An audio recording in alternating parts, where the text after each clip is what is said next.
Welcome in. We have breaking news, and this is coming from CNN, that a U.S. F-35 has been hit over Iran. Now, the pilot was able to safely make it back and make an emergency landing at a U.S. base in the Middle East. We're going to talk about what possibly happened, what possibly did this, if this is the case, and the implications overall. So first, going to the CNN article, this was updated 5 minutes ago, and right now it is 1:35 Eastern time in the U.S. on Thursday, March 19th. So, U.S. F-35 fighter jet made an emergency landing at a U.S. airbase in the Middle East. It was struck by what is believed to be Iranian fire. And that's according to two sources familiar with the matter. Now, the piece here, this does not appear to be confirmed by CENTCOM, but Captain Tim Hawkins, a spokesperson for U.S. Central Command, said the fifth-generation stealth fighter was flying a combat mission over Iran when it was forced to make an emergency landing. Hawkins said the aircraft landed safely and the incident is under investigation. Now, the interesting piece here. So in that sentence from Captain Hawkins doesn't acknowledge that the F-35 was actually hit by fire over Iran. However, this next piece, the aircraft landed safely and the pilot is in stable condition, which is an odd thing to say, even like an emergency landing, because it is not uncommon to have an emergency in a fighter aircraft. But to mention that the pilot is in stable condition maybe gives some credibility to the fact that this is not just your typical emergency of why this F-35 is diverting and landing at a random base in the Middle East. Now, I'll point out this video. This has been circulated on social media claiming that this is the F-35 that's been shot down. I think this is an AI video. I could be wrong, but just looking at it, one, if that was actually the missile impact of an F-35, that F-35 would not be safely making it back to a base if it was operating over Iran. Again, I could be wrong, but we've seen so much AI-generated video out of this conflict. It's mind-boggling, but that is just my assessment looking at this video footage. You got kind of two tones.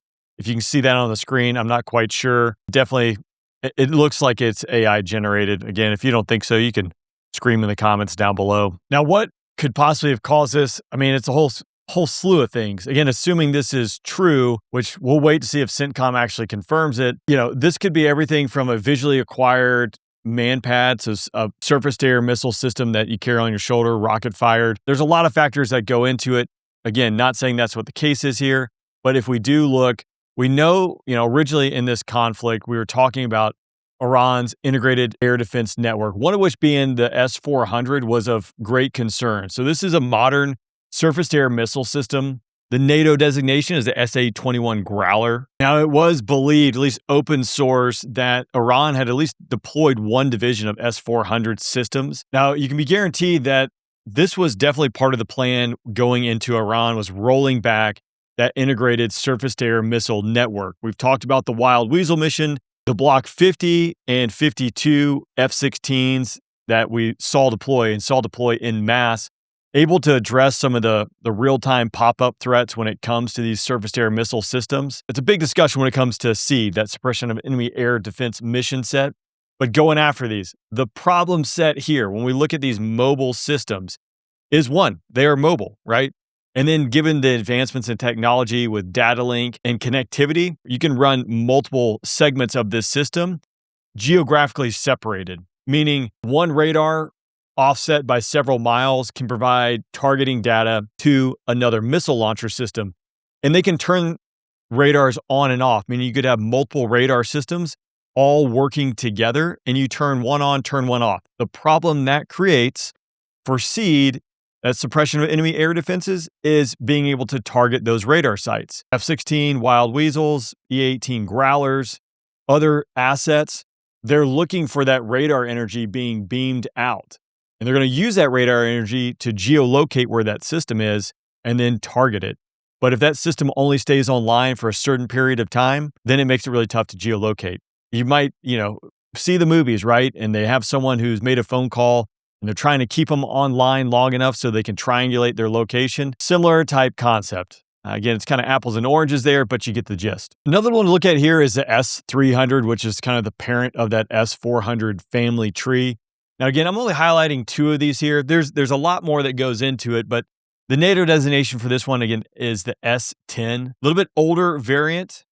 We know Iran has had these for quite some time. The problem set still remains the same. These are mobile. You're able to hide these. They're able to work together to cooperatively blink, turning radars on and off, making it very challenging to target and take these all out.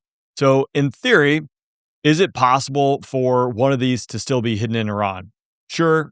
From what we know, it's impossible to know. But I guarantee you, the intel folks, everyone is combing over the data from signals intelligence, electronic intelligence, the ELINT that's coming out, trying to see if any of these things are out there emitting. This is going to be involving space. It's going to be involving cyber. It's going to be involving airborne assets. Now, the other aspect, and again, there's a lot of different aspects. This could be potentially that shoulder-fired missile, particularly the Verba. This is an infrared homing surface-to-air missile, meaning that it doesn't have to see a radar signature. It's using that infrared energy coming off the plane's engine. F-35 does have a big motor, so a big heat signature there. The limitations here definitely is the fact that it doesn't have the distance nor the altitude that S-300 or S-400 or some other potential surface-to-air missile system might have that could have been utilized, again, assuming this is even true. So when I think the threat here is someone up in an elevated position, up in high terrain, that's able to visually acquire the F-35 flying and get this pointed roughly the right direction and capture that heat signature, they could absolutely threaten.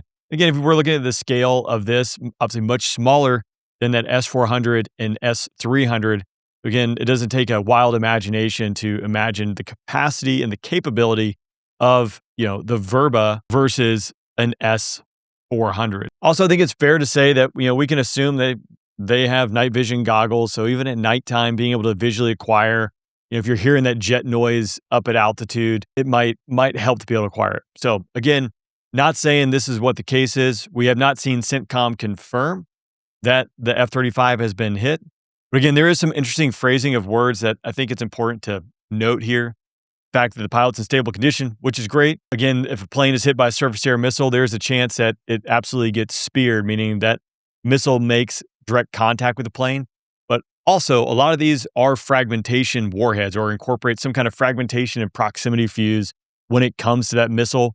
So expect like a shotgun blast happening when that proximity fuse gets close to the aircraft, because you're really trying to knock it out of the sky. And however you do that, it's completely acceptable or it's completely in the win category for the missile if it's able to frag out the motor or hit a fuel tank, cause an explosion, or just have the thing leak out, hit hydraulic lines, etc. So again, hitting it with one missile is pretty tough. So when these fragment, they obviously have a greater chance of destroying the aircraft.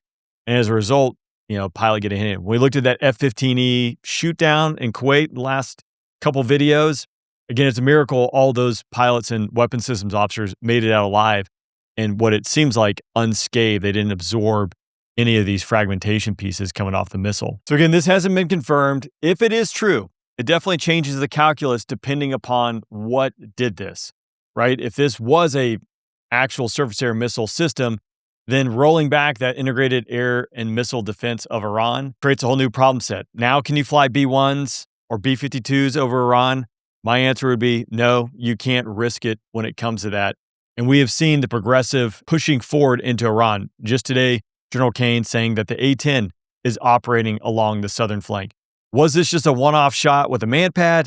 Was this just completely unrelated? We'll definitely see in the fog and friction of war how this plays out. The main thing is that pilot is okay. Again, that's not always a guarantee in these scenarios.